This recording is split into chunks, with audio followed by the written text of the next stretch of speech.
Padre, del Hijo, del Espíritu Santo. Amén. Repita conmigo. Santo y Divino Espíritu. Santo y Divino Espíritu. Destruye en mí toda pereza espiritual. Toda pereza espiritual. Toda indiferencia. Toda indiferencia. Todo temor. Todo temor. Toda duda. Toda duda. Todo miedo. Todo miedo. Lléname plenamente Lléname plenamente de tu paz, de tu paz, de tu gozo, de tu gozo, de tu alegría, de tu alegría, de tu sabiduría. de tu sabiduría. A ti, Divino Espíritu, A ti, Divino Espíritu, que eres Dios, que eres Dios, siempre nos acompañas. y siempre nos acompañas. A ti sea el honor, A ti sea el honor, el poder, la adoración y la gloria por los siglos de los siglos. por los siglos de los siglos. Amén. Amén. Y empezamos este encuentro en el nombre del Padre, del Hijo y del Espíritu Santo. Amén. Bueno, no sé cuántos estuvieron en los dos encuentros anteriores y quiénes no. El material está. Escuchen, este mes, estos 3 encuentros han sido densos. Densos me refiero a que por ahí muchos no están acostumbrados a escuchar documentos de la iglesia, etcétera, etcétera, etcétera. Pero son muy necesarios, ¿sí? Ahora vamos a hacer un pequeño pantallacito de lo que vimos y hoy vamos a terminar aprendiendo lo que es el ecumenismo. ¿Por qué son importantes estos 3 encuentros que vamos a tener? El primero era a quién le tenía que creer, de acuerdo a la iglesia, ¿no? ¿A quién le debo creer? El segundo era si en realidad esta fe que nosotros hemos recibido es para nosotros solos o es para compartirla o para defenderla, que es el encuentro que vimos la semana pasada. Y hoy vamos a ver lo que es el ecumenismo, que tiene que ver con la evangelización.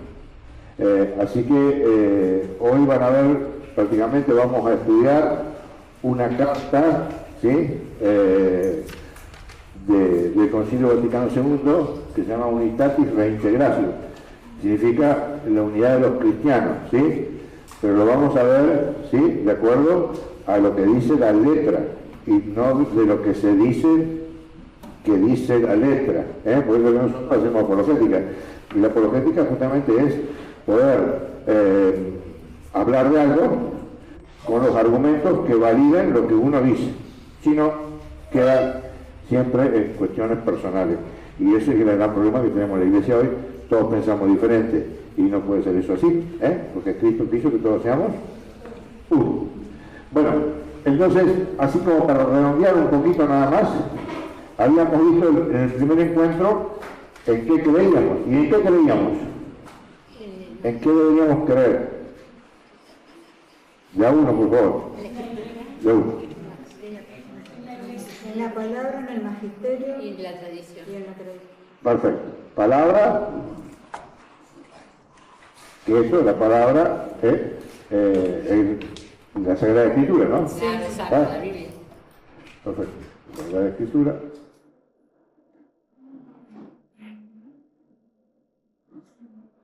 La tradición y el magisterio, ¿sí? La palabra escrita, ¿sí? Que es la palabra del verbo, y el verbo tiene escrito, ¿ok? Que es la escritura, ¿ok?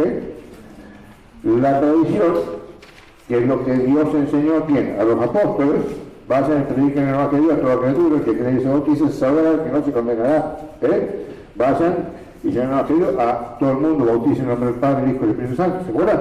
Bien, esa es la tradición, el mandato de Dios, porque Dios no le mandó a los apóstoles a escribir absolutamente nada, mandó a predicar la palabra, ¿ok? Eso es toda la parte de la tradición, ¿sí? Y de esto nace que el magisterio, que es la enseñanza de la iglesia a lo largo de 2000 años, ¿sí? Que es una enseñanza que está adherida a las dos cuestiones que hacen a nuestra fe, la Sagrada Escritura y la tradición. Y dice el magisterio, lo tienen los materiales, después lo leen, creo que en el numeral 80 y, bueno, no me acuerdo, 86 o 87 por aquí, donde dice que tanto la Sagrada Escritura como la tradición tienen el mismo grado de devoción, no una más que la otra. Ojo con eso, o con eso, no es una más que la otra, porque para que usted tenga una idea, ¿qué se hizo primero? ¿El huevo o la gallina? ¿Qué se hizo primero? La tradición. O sea, a través de la tradición se escribe la escritura, y a través del magisterio, que es el único que puede interpretar lo que la escritura quiere decir, luego que dice, estos 73 libros son los libros inspirados por Dios. ¿Me entiendes? Porque hay muchos libros que son muy buenos. Tenemos la Suma Teológica de Santo Tomás de Aquino, la base de la doctrina católica, ¿y es palabra de Dios? No. Sin embargo, no tiene error. Una, por ejemplo, la primera carta de un papa que se conserva es la carta de Clemente Romano, cuarto papa de la Iglesia Católica, se escribe una carta a los corintios. ¿Es palabra de Dios? No. Pero tiene autoridad del magisterio. ¿Entiendes? ¿Estamos ahí? Bien. Eso lo tiene todo en el material. Todo en el material. Después vimos, en la segunda parte, vimos lo que era la apologética. Que la apologética es la defensa de la doctrina, en el caso nuestro, católica. ¿Sí? Y lo que le dije un poquito hace un ratito, para que la apologética sirva, tiene que ser una apologética aplicada en la calidad, en la calidad, y por otro lado siempre argumentativa. Nunca hablar por hablar. O sea, la apologética no es una charla de café. Por eso que la apologética no se da en un café. Se da en un ámbito claramente religioso. Así que bueno, eso es un poquito lo que vimos la semana pasada. Y hoy, para completar esa trilogía que es importantísima, vamos a ver el ecumenismo. Pero lo vamos a ver con el documento, porque yo ahora voy a hacer una pregunta y ustedes me van a responder lo que han escuchado hasta ahora de lo que es el ecumenismo. Después vamos a ver lo que realmente es el ecumenismo. Entonces ustedes van a ver la importancia que tiene justamente formarse. Entonces yo les pregunto a ustedes, el ecumenismo, ¿qué es lo que han escuchado ustedes del ecumenismo? El verdadero ecumenismo, como también se plasma en el Unitatis Reintegratio, es el esfuerzo por intentar la unidad de los cristianos separados bajo el fundamento de la verdad. Unidos, sacar una unidad en la verdad. Que esa verdad se halla solamente en la Iglesia de Cristo. Muy bien. A ver, otro que dé su opinión, de lo que haya escuchado. Acá no estamos viendo quién dice lo correcto o no lo correcto, sino ver las distintas opiniones que nos ha generado el tema del ecumenismo. Por ahí ustedes veo que están medio aficionaditos todavía, pero no han escuchado más una vez que el ecumenismo es hablar de lo que nos une. No me hagan así con la cabeza. No es que lo que se habla del ecumenismo es, bueno, nosotros podemos hablar, que yo, por ejemplo, con un judío, pero tenemos que hablar de lo que nos une, no de lo que nos desune, porque lo que nos desune genera una división, y el ecumenismo es unirnos entre todos. ¿Sí? ¿No es así? ¿No lo escuchamos una vez? Sí. Con los hermanos evangélicos lo mismo, con los hermanos pentecostales lo mismo, etcétera, etcétera. ¿Han escuchado esto o no? Sí. Bueno, algunos sí, otros no. En realidad el ecumenismo es lo que dijo Carlos, pero ahora lo vamos a ver más profundamente. Es un problema, por eso que lo primero que puse acá en esta definición es para que nos centremos más o menos en lo que vamos a escuchar en el documento, ¿ok? Donde el ecumenismo es la búsqueda de la unidad de los cristianos. Eso es lo que es el ecumenismo. ¿A qué se refiere? A todos aquellos que se han separado de la Iglesia Católica, ¿sí? Y bueno, después vamos a tocar una cita de Juan 17, 21, donde dice justamente Cristo, en un diálogo con el Padre, que le pide al Padre este ánimo, ¿no es cierto?, para poder llevar el Evangelio. ¿Para qué? Para que todos podamos ser unos en Cristo. Después vamos a ver cómo se plasma eso, que es lo más importante. Entonces, en la búsqueda de la unidad de los cristianos, perfecto. Esta unidad debe estar fundamentada en la verdad. ¿Sí? Yo que hice un ejemplo, se rieron varios acá. Cuando yo le dije, mira, que el ejemplo del matrimonio, ¿te acuerdas? Que el ejemplo del matrimonio. Nos llevamos bárbaros, pero no podemos hablar de este hijo, no podemos hablar de política, no podemos hablar de religión, porque si hablamos de eso, chao, es un caos mi matrimonio. Bueno, ese es el falso ecumenismo que vamos a ver hoy.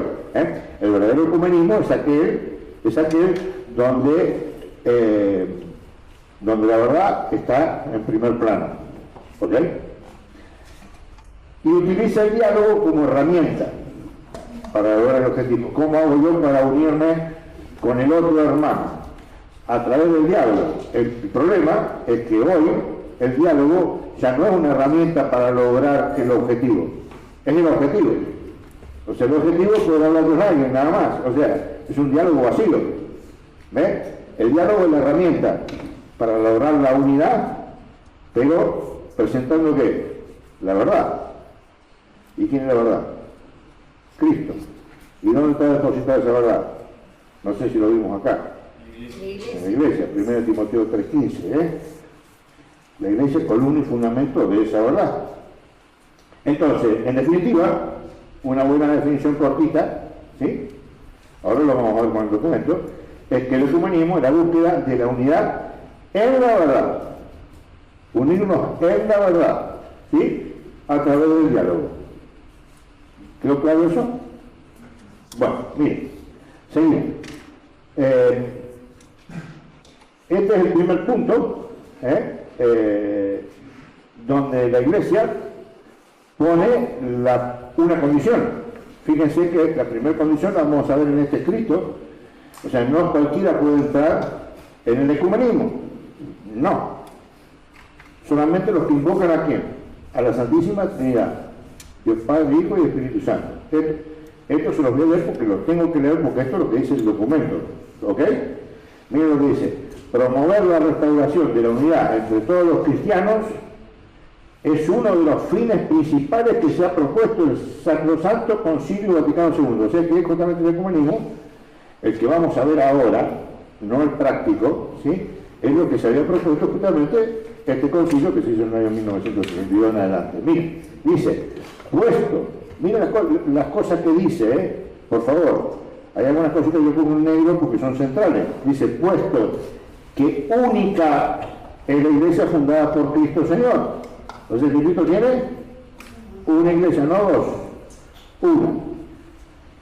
Aun cuando son muchas las comunidades cristianas, claro, evangélicos, pentecostales, bautistas, reformados, miles.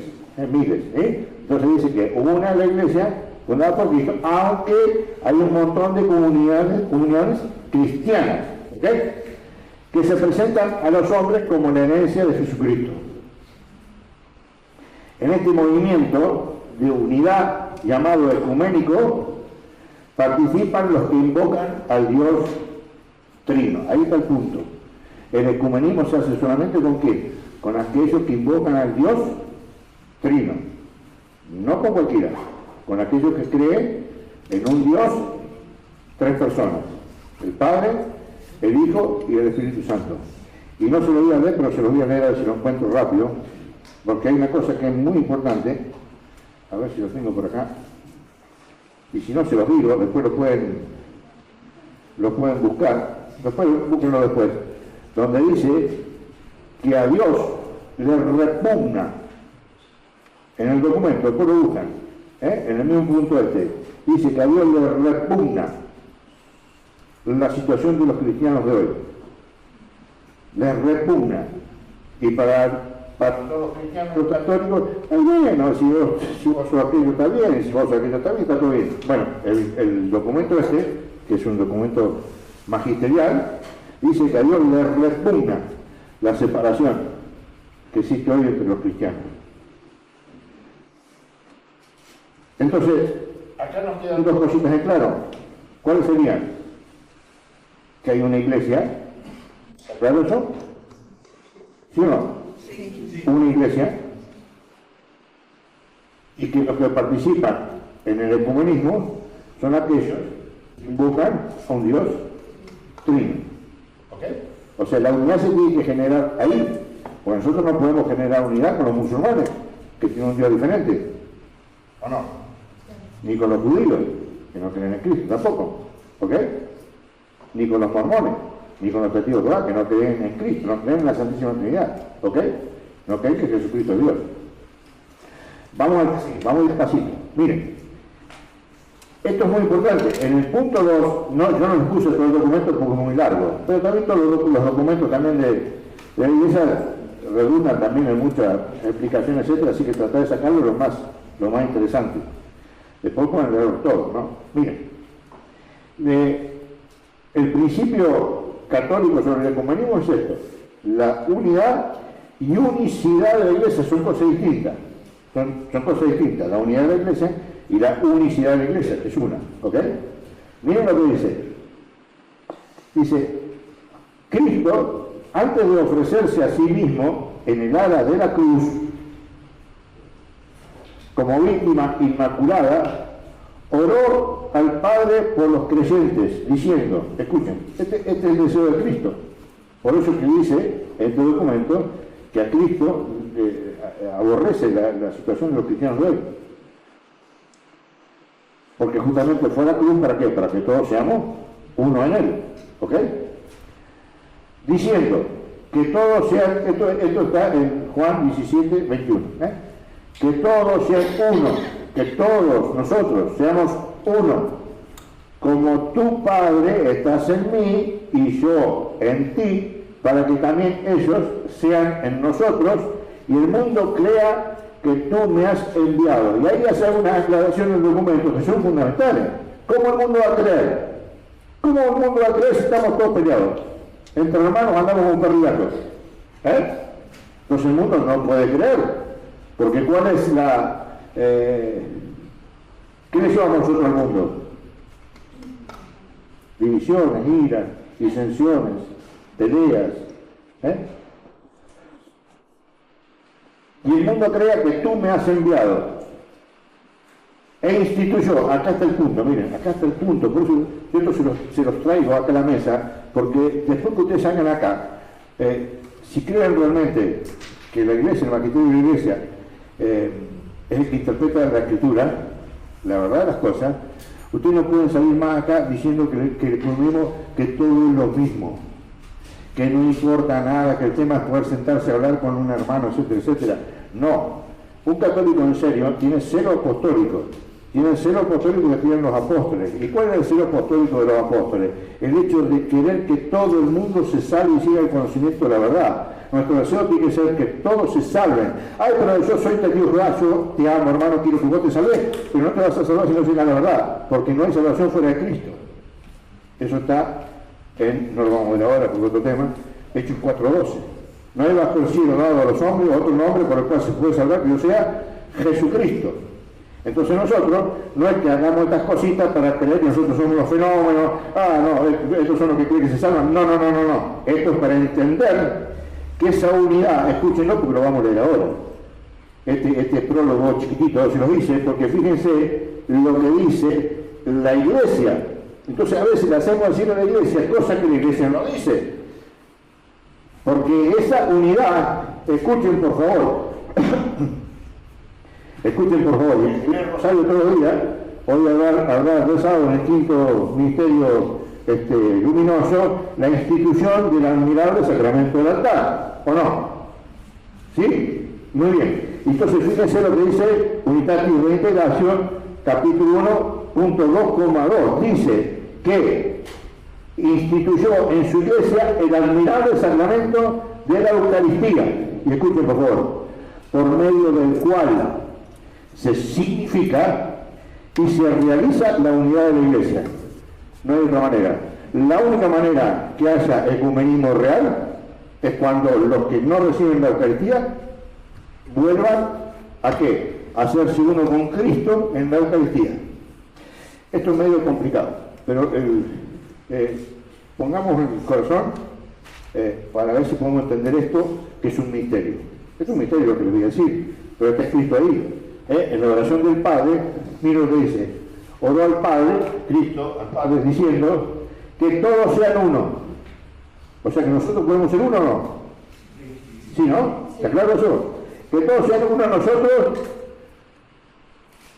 para que todos sean uno. Como tu Padre estás en mí y yo en ti. O sea que el Padre y el Hijo son uno. Con el Espíritu Santo son uno.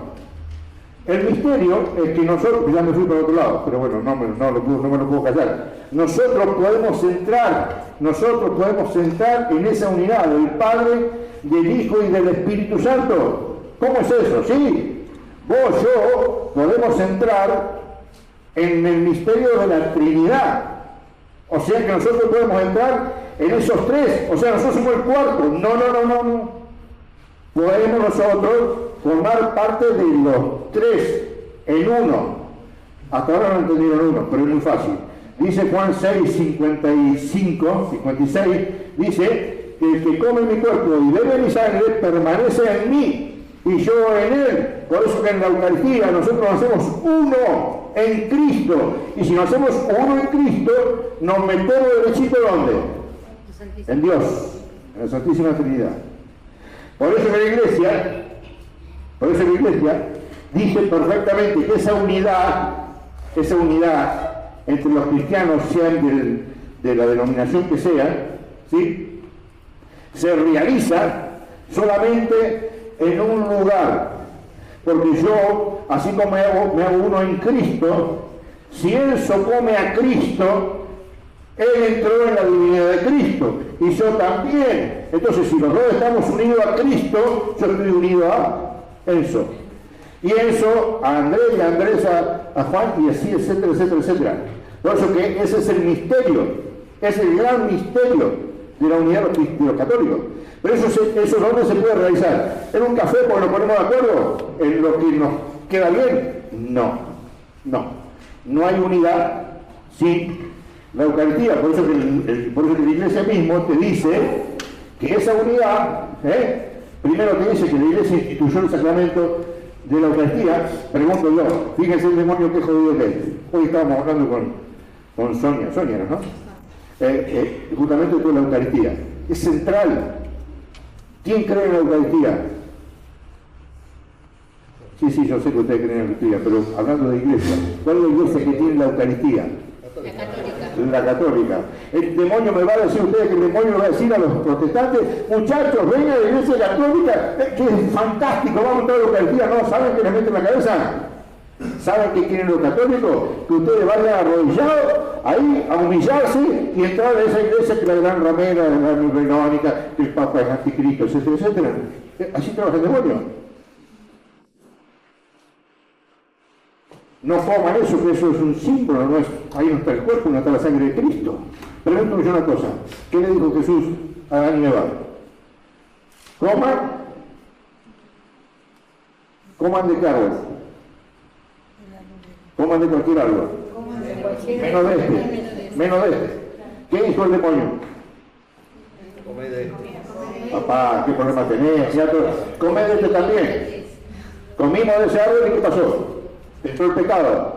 Romanos 5:12 dice, entró el pecado y con el pecado que entró la muerte. Perfecto. Viene Cristo, el Cordero de Dios, ¿no? Esto suena agregadito que no lo puedo dejar de decir. Viene Cristo, va a la cruz. ¿Sí? ¿Y qué dice Cristo? Cómanme. Porque si ustedes comen de mí, de este cuerpo y esta sangre, van a recuperar la vida que perdieron comiendo de allá, ¿me entendés? Del árbol de la ciencia del bien y del mal. Y Cristo es el árbol de la vida, que también estaba en el paraíso. ¿Y qué dice el demonio? No coman de ese árbol. ¿Por qué no le dijo a Adán y Eva, no comas de árbol como dice Dios, no comas porque de ese árbol vas a morir si comes?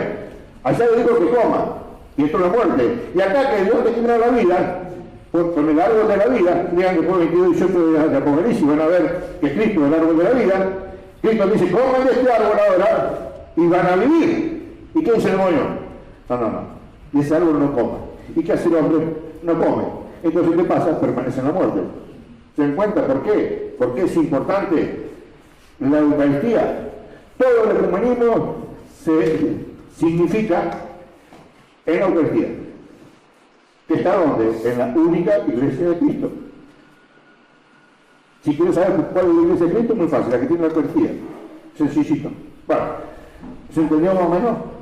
Esto son cosas que las podemos entender, el tiempo nos va abriendo el corazón para que podamos entender cómo puede ser esto de la Trinidad. ¿Sí? Que se explique así de sencillo. Pero es un misterio. Dale, seguimos.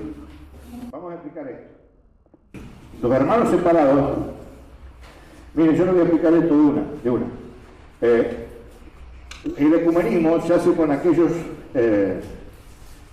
iglesias que se separaron del tronco, que es la Iglesia Católica. Luteranos, anglicanos, presbiterianos, calvinistas, bautistas, reformados, etcétera, etcétera. ¿Sí? No con las sectas. Con las sectas se puede usar la apologética, hay que hacer la apologética. Pero ojo con el tema del ecumenismo. Eso ya es más complicado. Pero el ecumenismo en sí, en principio, se hace con quién? Con las iglesias que salieron de forma directa de la Iglesia Católica. ¿Sí? Aquellas iglesias que aparte de profesar a un Dios trino, en algún momento también han tenido la sucesión apostólica, etcétera, etcétera. Miren. Dice, los hermanos separados, sin embargo, ya particularmente, ya sus comunidades y sus iglesias no gozan de aquella unidad que Cristo quiso dar a los que regeneró y vivificó en un cuerpo, ahora lo explico, y en una vida nueva, y que manifiestan la Sagrada Escritura y la tradición venerable de la Iglesia. O sea, te está diciendo que algo bueno hay ahí, pero que desgraciadamente se han separado. ¿Sí? Y está empezando a hablar del cuerpo, ahora lo vamos a explicar también. Y dice, y esto es interesante porque son todas, no sé si ustedes se dan cuenta, son todas definiciones fuertes y serias y concretas. Por eso que en el ecumenismo un hablar bonito para que el otro no se ofenda o lo que fuera, genera conflictos nada más. Porque fíjense una cosa, a mí me pasa, por ejemplo, yo por ahí agarro y digo, bueno, pero la verdad es católica. Yo, pero ustedes, ¿cómo se puede? La verdad de ustedes la que vale, la verdad mía no vale. La verdad es una, chicos. La verdad es una, no dos. ¿Me entienden? Y es así, desgraciadamente. Y la verdad es Cristo, y es uno. Entonces, fíjense lo que dice el documento, y es muy importante, porque miren lo que dice, solamente por medio de la Iglesia Católica de Cristo, que es auxilio general de la salvación. No es lo mismo estar acá que estar acá. Puede conseguirse, escuchen, la plenitud total de los medios salvíficos. ¿Qué te está diciendo ahí? ¿Que solamente la Iglesia Católica, el que está en la Iglesia Católica se va a salvar, los que están afuera? No dice eso lo que acabo de leer. Lo vamos a explicar para que quede clarito. Miren lo que dice, solamente por medio de la Iglesia Católica de Cristo, que es auxilio general para todos, no para los católicos, para todos, de la salvación, puede conseguirse la plenitud. O sea, en la Iglesia se puede conseguir la plenitud total, pero también se puede hay medios, así lo dice en otra parte el documento, que hay medios de gracia fuera de la presencia visible de gente en la iglesia. Porque yo, por ejemplo, le hago una pregunta. Ustedes tienen, por ejemplo, un pentecostal y está bautizado en nombre del Padre, del Hijo y Espíritu Santo. Él tiene un medio que recibió y es válido, que es el bautismo. ¿Y el bautismo es un medio de gracia, sí o no? Sí. ¿Le alcanzará para la salvación? No sé. Ya Dios es el encargado de eso, no soy yo. Por eso que dice la Iglesia, que si bien hay medios de salvación de gracia por fuera, ojo, ¿por qué? Porque solamente por medio de la Iglesia Católica de Cristo, que es auxilio general de la salvación, puede conseguirse la plenitud total de los medios salvíficos. Entonces, si yo soy un tipo racional, ¿sí? ¿A dónde me voy a ir? Me quedo en el lugar que más seguro puedo estar. ¿Sí? Después de otras cosas que ya lo vamos a ver cuando veamos la salvación del hombre, donde el hombre tranquilamente se puede condenar sin problema. ¿Entendés? Es una decisión propia. Miren cómo dice. Y acá está el tema. ¿Por qué? Porque dice, creemos que el Señor entregó todos los bienes de la nueva alianza a un solo colegio apostólico. Que eso es lo que vimos el otro día, cuando vimos con el catecismo y Dei Verbum, donde esta revelación tiene que haber alguien fuera de este libro. Este libro no puede decir por sí mismo, yo soy la verdad. Es una idiotez. Porque si no, escuchen una cosa, viene un musulmán y dice, el Corán, ¿por qué sabemos que el Corán es palabra de Dios? Y porque el Corán lo dice, ¿qué dice? ¿Cómo un libro puede decirse a su vez que eso es verdad y nosotros creerlo? Eso es lo que le pasa a los protestantes, con la famosa sola escritura. Creen que lo que dice acá en el libro, como es inspirado por Dios, es suficiente para que todo el mundo crea que es inspirado por Dios. No, para nada. Se le dio el ejemplo hoy. Por eso que Dios dejó al Espíritu Santo, no al Papa, no a los obispos con una inteligencia superior, porque tiene una inteligencia superior, entonces van a interpretar y nos van a escribir todas estas bellezas que estoy leyendo. No. Dios dejó a ellos, sí, por supuesto, a los obispos, a los apóstoles en principio, les dejó que el Espíritu Santo, ¿para qué? Para que el Espíritu Santo les aclarara a ellos, sí, la verdad revelada. Por eso que desde ese punto de vista, claro, son ellos, en los concilios, ¿sí?, donde definen lo que nosotros tenemos que creer. ¿Pero por qué? ¿Porque tiene una mente superior? No, tiene la misma mente que nosotros, pero tiene la inspiración de ¿quién? Del Espíritu Santo. Que el Espíritu Santo se manifiesta en cada uno de nosotros para llevarnos a una vida correcta. Pero cuando estamos hablando de la revelación de Dios, del depósito de la fe, le habla a la iglesia como jerarquía. Ojo con eso, porque con esto de que voy por ahí, la gente dice que a mí el Espíritu Santo me dijo, no, el Espíritu Santo, si te habló de doctrina, te cuento que ya no es el Espíritu Santo. El Espíritu Santo no es el Espíritu Santo, es otro Espíritu, vas a saber cuál es. Bueno, miren qué bonito. Miren cómo sigue la historia. Dice, creemos que el Señor entregó todos los bienes de la nueva alianza a un solo colegio apostólico, a saber, el que preside Pedro, ¿ok? Para constituir, escuchen por favor, un solo cuerpo de Cristo en la tierra. Y escuchen porque esto es central. Dice, al que tiene que incorporarse totalmente todos los que de alguna manera pertenecen ya al pueblo de Dios. Y esto es central. Cuando nosotros predicamos esto, yo tengo más problemas con los católicos que con los hermanos separados cuando predico esto. ¿Y cómo que tienen que entrar a la iglesia? ¿Desde cuándo? ¿De cuándo hay que predicarle a la gente para que entre a la iglesia católica? Desde siempre. Porque como veíamos recién, la iglesia católica tiene la plenitud de los medios de salvación. Entonces nosotros tenemos que tener el ánimo necesario para ayudar a esa gente para que entre a la iglesia.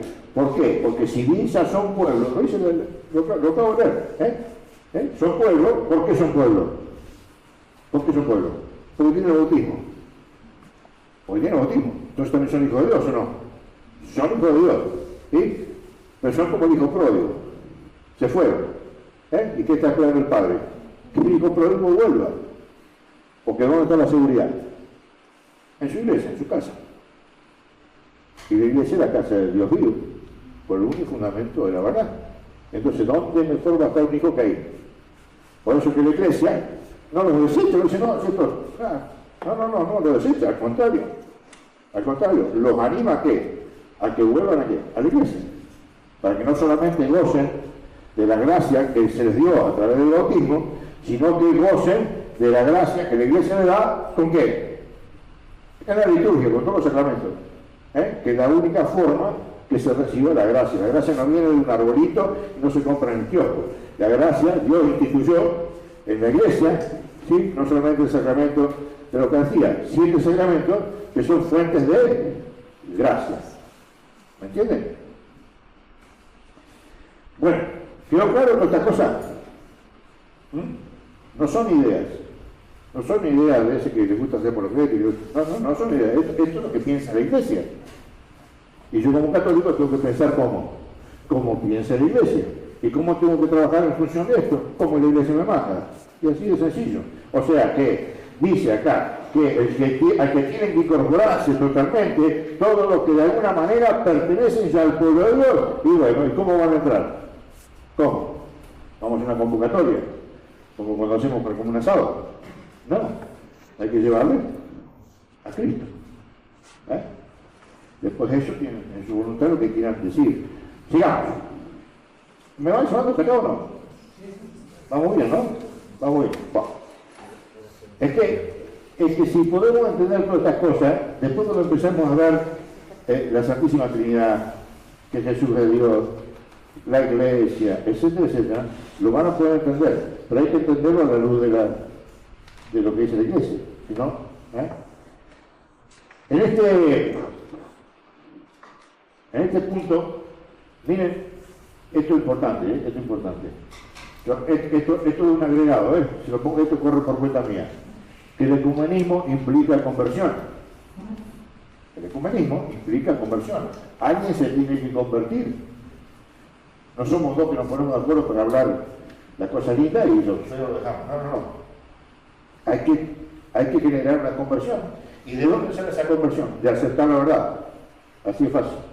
De aceptar la verdad. Miren lo que dice.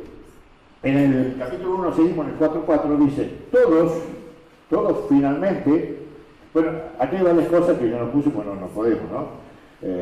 Por supuesto que estamos hablando que hay una predicación, sentarse en una mesa y hablar de las cosas de Dios a la luz de qué? De la Escritura, porque como ellos no creen en la tradición de la Iglesia, yo no le podía hablar a una iglesia que está separada de la Iglesia Católica, no le podía hablar de la tradición de la Iglesia, porque no la creen. No le puedo hablar de San Irineo, del pastor de Armas, no le puedo hablar porque no cree. Entonces yo, cuando hago una charla con una persona así, tenés que poner tu conocimiento en función de lo que los dos aceptan como norma de autoridad. Entonces, con los hermanos separados, ¿cuál es la norma de autoridad que ellos aceptan? La Escritura, solamente la Escritura. Nosotros no, nosotros aceptamos la Escritura, la Escritura, la tradición y el magisterio. Pero yo puedo ir a ellos a querer enseñarle algo con lo que no aceptan. Por eso es importante aprender, porque yo con ellos te ubico en esto nada más. Solamente. Este es el problemita. Este es el problemita. Porque ellos saben, no es que sepan más que nosotros, no saben más que nosotros, pero saben los aspectos necesarios para callarte la boca y mandarte a tu casa con serios problemas. En vez de evangelizar vos, de evangelizar, que si no de duda, y posiblemente te vayas al protestantismo al catolicismo. Esa es la norma, ¿sí? Dice la Escritura que los hijos de las tinieblas son más astutos que los hijos de la luz. Ojo, miren cómo sigue. Dice, una vez nos sentamos, examinamos su fidelidad a la voluntad de Cristo con relación a la iglesia, o sea, ¿de qué hablamos con el otro? ¿De la iglesia? Contame cómo es tu iglesia, yo te cuento cómo es la mía. Mostrame tu iglesia en la Escritura, yo te muestro la mía. Entonces, una vez que nos analizamos, hacemos un examen de conciencia, no del pecado, sino de la voluntad realmente de encontrarme con la verdad, y como es debido, como debería ser, que no ocurre muy poquito, pero como es debido, emprenden animosos la obra de renovación y de reforma que conduce al bien de la equidad y de la verdad, de la concordia, de la colaboración, del amor fraterno y de la unión. Por eso que yo ahí arriba puse que el ecumenismo implica la conversión de alguien. De alguien. Alguien tiene que convertirse, porque no hay dos verdades. No puede haber dos verdades. Si yo tomo un café y digo, este café, ¿está frío o está caliente? No puede estar frío y caliente, o puede estar frío y caliente. Aunque ustedes no lo crean, en cuestión de religión parece que sí. ¿Me entienden? No, pues está frío, depende, y si está caliente, depende. No, ¿está frío o está caliente? ¿Entiendes? Entonces, bueno, cuando hay un proceso ecuménico, ¿sí? Tiene que haber necesariamente, para que ese proceso ecuménico llegue a un fin, ¿sí? Tiene que haber una voluntad de conversión de alguna de las partes. ¿Ok? Y miren cómo dice ahora, superados todos los obstáculos que impiden la perfecta comunión eclesiástica. ¿Se dan cuenta que todo se centra en la iglesia? Superado todos los obstáculos que impiden la perfecta comunión eclesiástica, todos los cristianos, escuchen, esto es el comunismo puro, esto es el comunismo, hermano, no es el comunismo. Esto es charla, diálogo de café y gastar saliva, para nada. Miren, todos los cristianos se congreguen en una única celebración de la Eucaristía. Ese es el punto. O sea que si esto algún día ocurre, ¿qué va a ocurrir? Porque Dios lo quiere, ¿sí? Poco empeño le estamos metiendo nosotros para que esto ocurra, ¿sí? Pero va a ocurrir, algún día va a ocurrir. Te dice que para que se llegue adelante con el ecumenismo, ¿sí? Todos debemos congregarnos en una única celebración de la Eucaristía. ¿En dónde? En tal iglesia que ahora hace la Eucaristía como si fuera un teatro, como hace la Iglesia Católica. Nosotros no hacemos teatro. El protestante hace la Cena del Señor. Y es un teatro. Hacen lo mismo que hacían los judíos en otra época, pero no creen que ahí está en el cuerpo ni en la sangre. Reviven un hecho. Pero acá hay una realidad. Acá se hace presente Cristo. Por eso te dice que esa celebración, ese ecumenismo, en esa única celebración de la Eucaristía, ¿sí? Se debe hacer en orden, escuchen, a la unidad de la una y única iglesia, a la unidad que Cristo dio a su iglesia, porque Cristo dio a ser iglesia, ya lo vamos a ver cuando veamos la iglesia de Cristo, desde un principio, y que creemos, escuchen, esto es palabra de la iglesia, y que creemos subsiste indefectiblemente en la Iglesia Católica de los siglos. ¿Se entiende cómo es? Por eso que el protestantismo no quiere plegarse al ecumenismo. ¿Por qué? Porque creen, o el demonio, ¿no? Actúa, trabaja, y le hacen creer que nosotros queremos ser una iglesia más grande porque venimos en decadencia, etcétera, etcétera. Entonces queremos que todos vengan a la Iglesia Católica como si fuera la salvación una cuestión de número. Y si la salvación, si viene mejor en comunidad, la salvación es personal. El que se salva se condena a uno. Así de sencillo. ¿Entienden? Entonces, todo este proceso ecuménico, yo les digo esto porque más de uno está pensando ahora situaciones que han pasado, que han escuchado, o conceptos que traen ya de afuera, ¿entendés? De que el ecumenismo bueno, la belleza, no. El ecumenismo es esto, que algún día todos los cristianos nos congreguemos en la única Eucaristía, en la una y única Iglesia de Cristo, que efectivamente es ¿quién? La Iglesia Católica, que tiene que dominarla, que es una de las características por las cuales nosotros sabemos que es la verdadera Iglesia de Cristo, que ha aguantado 2000 años a pesar de los católicos, a pesar de nosotros. Sigamos, miren cómo sigue esto. Y ahora voy a explicar acá lo que yo les vengo diciendo desde hoy. Ahora voy a explicar acá justamente lo que es el falso ecumenismo, el que pulula por todos lados. Y lo dice la misma carta. Pero miren una cosa, en vez de los católicos llevar adelante este ecumenismo que vimos, lleva adelante, no digo la iglesia, no, la iglesia no, pero muchos de nosotros, llevamos adelante que este falso irenismo,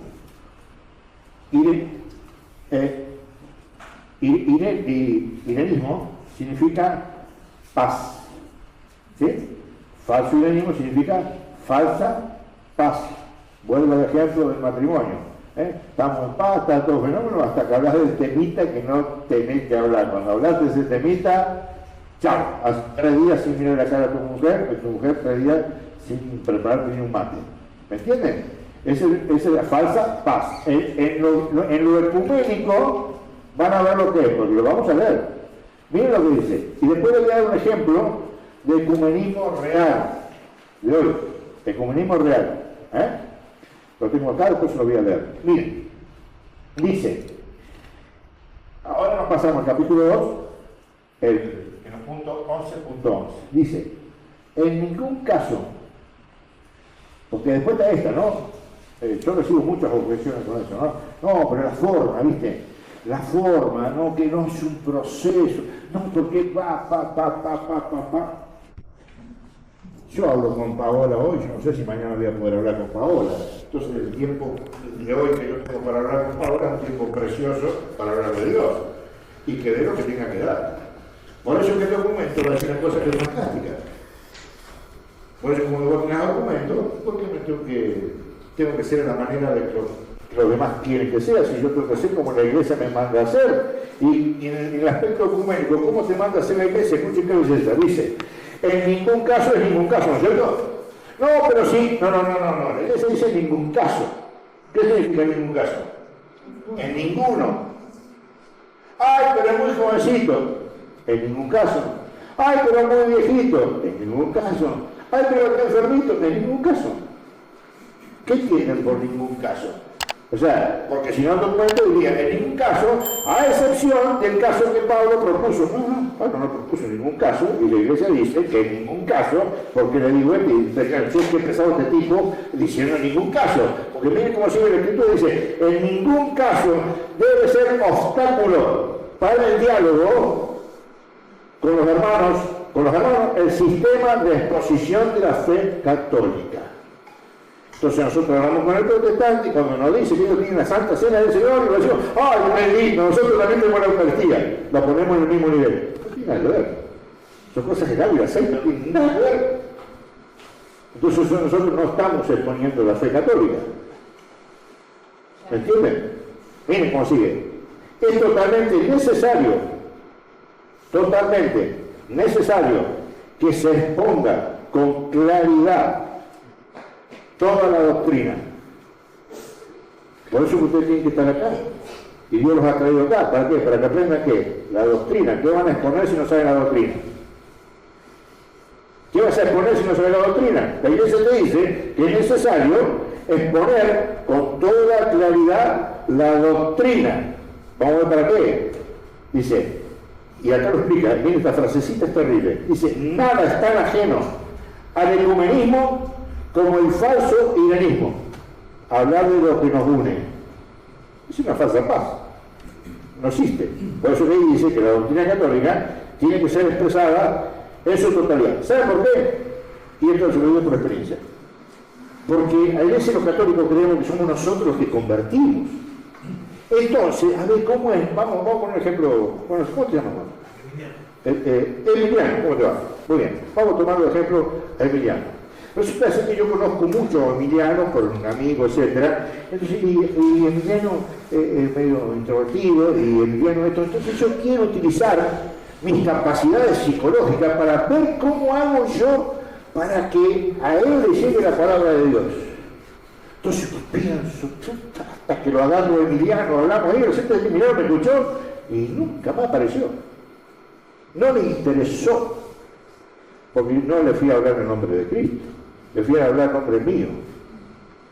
Entonces la palabra de Emiliano no le llegó, porque el problema es el siguiente: el que convierte no soy yo, chicos, el que convierte es Cristo, y Cristo convierte en la medida de que Emiliano abrió su corazón a la escucha de la palabra, y cuando abrió la puertita, ¿no vieron que dice que siempre Jesús está en la puerta y llama? No, lo he escuchado mil veces, está ahí, está esperando que vos abras el corazoncito sin cachitito para que él pueda entrar. Ya está. No es tu capacidad, porque si no, solamente los doctos tendrían la capacidad de evangelizar. Fíjense los doctos, Pedro, pescadores, gente del puerto. Eso dijo Jesús. ¿Por qué? Porque cuando se iban a predicar, habían recibido el Espíritu Santo, y el Espíritu Santo los llevó a decir lo que tenían que decir y convertir lo que tenían que convertir. Esto pasa lo mismo con nosotros. Eso es central. Pero cuando vos no crees en Dios, crees que el convertís sos vos. Entonces, ¿qué le va a decir al hermano? Convertite. Yo le hago una pregunta: cuando empieza la cuaresma, ¿qué es lo que celebramos? ¿Qué celebramos? ¿Qué nos pusieron en la frente? Ceniza, ¿qué significa? Del polvo venís, al polvo te vas, hermano. Sos polvo. Convertite y creer en el Evangelio, porque si no vas a resultar nunca más del polvo, te vas a convertir en polvo y ahí te vas a quedar. ¿Me entendés? Ah, pero eso parece que es un buen encuentro, se llena de gente, no vienen nunca a misa, pero ese día es hermoso. ¿Me entendés? ¿Qué hace la iglesia? Te llama conversión. Te llama conversión. Punto. Después vos decidirás si te querés convertir o no te querés convertir. Problema tuyo. ¿Sí? Entonces acá te dice la misma iglesia que nada es tan ajeno al ecumenismo como el falso iranismo. ¿Ok? Escuchen, que pretendiera desvirtuar la pureza de la doctrina católica. ¿Se dan cuenta que la doctrina es el depósito de la fe? No se puede decir esto es bueno, esto es malo, esto es una sola cosa. Por eso se dice acá que no se puede desvirtuar la doctrina católica y oscurecer su genuino y verdadero sentido. Y miren cómo termina esto, dice, la fe católica hay que exponerla al mismo tiempo con más profundidad y con más rectitud para que tanto por la forma como por las palabras pueda ser cabalmente comprendida también por los hermanos separados. O sea que a los hermanos separados se les predica la palabra del Señor. El ecumenismo, si lo voy a leer, es muy bonito. Para que ustedes vean lo que es realmente el ecumenismo. Esto aplicado a una religión, pero bueno, después tiene el ecumenismo aplicado a las personas, que es lo mismo.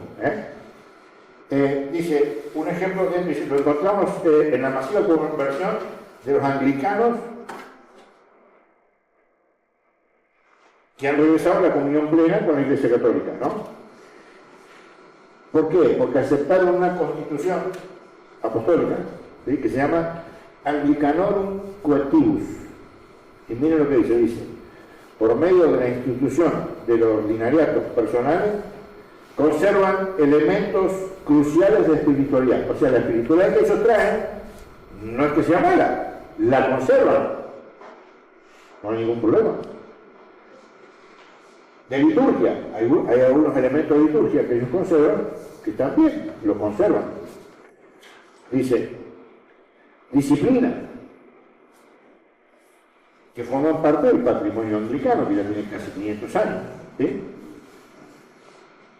Pero escuchen que acá está el tema.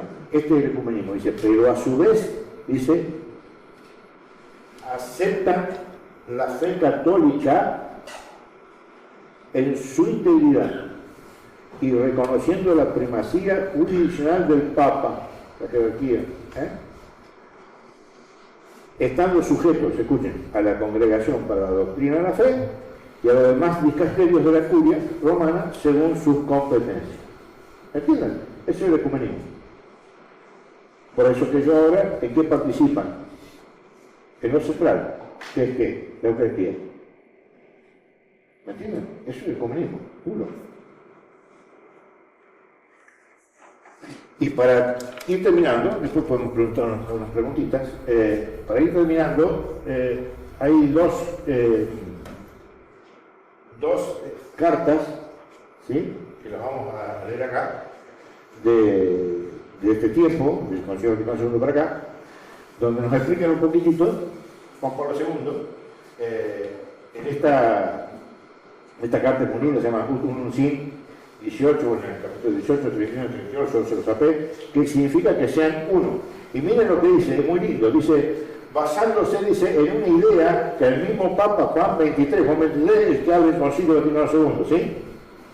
Había expresado en la apertura del concilio. El decreto sobre el ecumenismo menciona el modo, escuchen, menciona el modo de exponer la doctrina entre los elementos de la continua reforma. No se trata en este contexto, escuchen, de modificar el depósito de la fe. No se trata de ir a predicar la palabra y buscar la vuelta para que al otro le guste lo que puede estar diciendo. No, eso no tiene nada que ver. No se trata entonces, en este contexto, de modificar el depósito de la fe, de cambiar el significado, escuchen, de cambiar el significado de los dogmas. Ustedes van a ver, y lo pueden haber experimentado, que muchas veces no queremos sacar la Virgen porque no, viste que acá hay hermanos separados, no va a hacer cosas que se nos sientan ofendidos. Escondemos la Virgen, escondemos esto, escondemos lo otro. Lo han experimentado, ¿no? Es tristísimo, es tristísimo. Miren lo que dice Juan Pablo II, dice, de cambiar el significado de los dogmas. Los dogmas, son verdades reveladas, lo vimos la semana pasada, son verdades reveladas por el Espíritu Santo a la Iglesia, que la Iglesia nos propone a nosotros, ¿para qué? Para que los creamos con el propósito de la fe.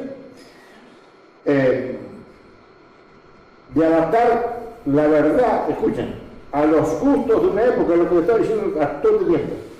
Adaptar la verdad católica, bueno, ¿viste? Pero ahí la época, la verdad siempre es la verdad.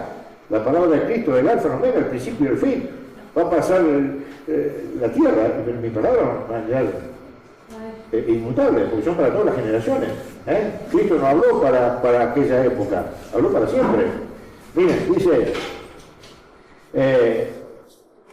de quitar ciertos artículos del credo con el falso pretexto de que ya no son comprensibles hoy. Yo no sé si ustedes saben, la famosa filioque. Si hay un problema que tenemos con los ortodoxos, y un problema seriosísimo, en el año 1054 la Iglesia Católica se separa de la Iglesia Ortodoxa. Hubo ahí unas historias, ¿no? Pero la separación más grande que tenemos con la Iglesia Ortodoxa es que ellos creen que el Espíritu Santo solamente proviene del Padre. Y el Espíritu Santo proviene del Padre y del Hijo. Y ese es el objetivo, y ese es el impedimento más importante doctrinal por el cual la Iglesia Ortodoxa no se vuelve a unir con la Iglesia Católica. Y está encima. ¿Me entienden? ¿Por qué les cuento esto? Porque la fe no se negocia con la doctrina. No se negocia con la doctrina. Y eso es lo que hacemos nosotros a veces, contar de quedar bien con alguien que no. O porque no sabemos, o porque no queremos, entre comillas, hacerlo sentir mal.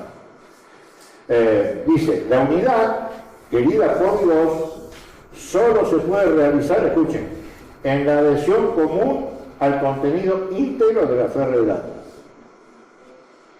En materia de fe, y esto es clarísimo, miren, en materia de fe, una solución de compromiso está en contradicción con Dios, que es la verdad. Clarísimo. Seguimos. Y les muestro que esto es muy importante porque a veces utilizan mal Dignitatis Humanae de Pablo VI para decir que, bueno, no era cualquiera. Pablo VI abrió una caja de Pandora, que es la libertad religiosa. ¿Sí? Entonces, ¿qué ocurre? Como nosotros estamos acostumbrados a interpretar la libertad como hacer lo que se nos canta, yo soy libre para elegir, libre para esto, para lo otro, esa es la libertad que nosotros entendemos. Cuando se escribió esto, muchos católicos sobre todo, empezaron a entender de que yo tenía libertad para decidir, para hacer y deshacer, etcétera, etcétera. Y utilizan algunos pasajes que son bien, o sea, que mal sacados del contexto, te querrían decir eso. Pero lo cierto es que esa carta, miren lo que dice, porque es importantísimo. Dice, la Declaración Conciliar sobre la Libertad Religiosa atribuye a la dignidad humana, la de cada uno, la búsqueda de la verdad. ¿Por qué? Porque nosotros somos dignos, ¿por qué? ¿Porque somos de carne? No, porque Dios nos dio el hábito de vida, nos dio el Espíritu. Por eso nosotros somos dignos y somos hechos a imagen y semejanza de Dios.